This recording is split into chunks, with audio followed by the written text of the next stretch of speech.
इटकळमध्ये दोन RK24 news मराठीमध्ये आपलं हार्दिक स्वागत। आपण पाहत आहात धाराशिव जिल्ह्यातील सर्वात विश्वासार्ह आणि लोकप्रिय news channel RK24 news Marathi. Tuljapur तालुक्यातील इटकळ येथे मोटरसायकलच्या किरकोळ कारणावरून दोन गटामध्ये झालेल्या वादाचं रूपांतर मध्यरात्री तुफान हाणामारीमध्ये झालं।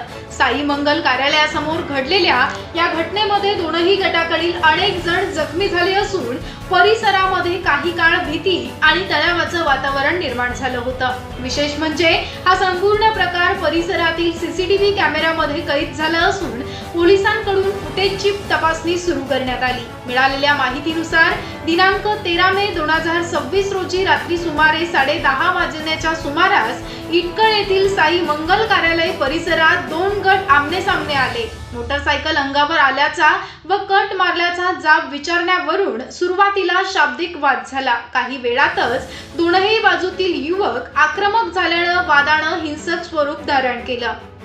प्रत्यक्षदर्शींच्या माहितीनुसार दोनही गटांकडून जोरदार शिवीगाळ करण्यात आली। त्यानंतर लाथा बुक्क्यांसह काठ्यांनी एकमेकांवर हल्ला करण्यात आला। अचानक सुरू झालेल्या या मारहाणीमुळे परिसरात धावपळ उडाली। साई मंगल कार्यालय परिसरात उपस्थित असलेल्या नागरिकांनी मध्यस्थीचा प्रयत्न केला, मात्र काही काळ परिस्थिती पूर्णपणे तणावपूर्ण बनली होती।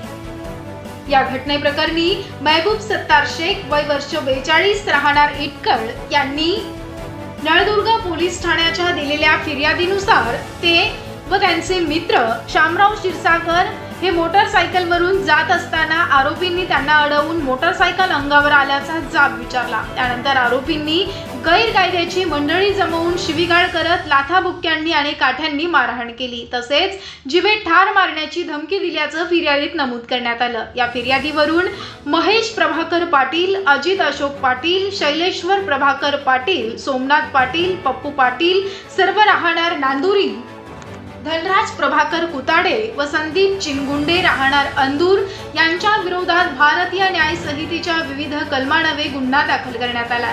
दरम्यान दुसऱ्या गटाकडून परस्पर फिर्याद दाखल करण्यात आली। महेश प्रभाकर पाटील वय 53 राहणार नांदुरे यांनी दिलेल्या तक्रारीनुसार मोटरसायकलला कट मारण्याच्या कारणावरून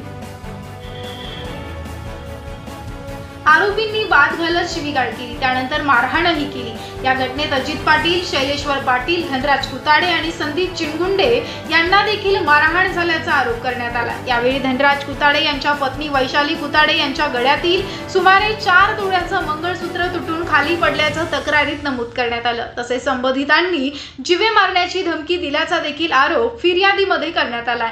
या प्रकरणी हारून शेख, दौला शेख, अफसर शेख, तौफिक शेख, जहर शेख, समीर मुजावर, आशफाक मुजावर, खादिर शेख, सादिक शेख, अफजल मुजावर, अफजल शेख, जैनुद्दीन शेख, अरबाज शेख, पत्तू खुदादे, असलम मुजावर, मदार शेख, शरीफ शेख, रेहान शेख, महबूब नदाफ, हुजेफा शेख व आयान मुजावर सर्व राहणार इटकळ यांच्या विरोधात गुन्हा दाखल करण्यात आलाय। घटनेची माहिती मिळताच नळदुर्ग पोलिसांनी तात्काळ घटनास्थळी धाव घेत परिस्थिती नियंत्रणात आणली। दरम्यान या घटनेचं सीसीटीव्ही फुटेज पोलिसांच्या हाती लागल्याची माहिती समोर येत असून त्या आधारे पोलिसांसंबंधी ओळख पटविण्याचं काम सुरू आहे। दोनही गटांविरोधात भारतीय न्याय संहितेच्या विविध कलमान्वये गुन्हे दाखल करण्यात आले असून पुढील तपास नळदुर्ग पोलीस करत आहेत।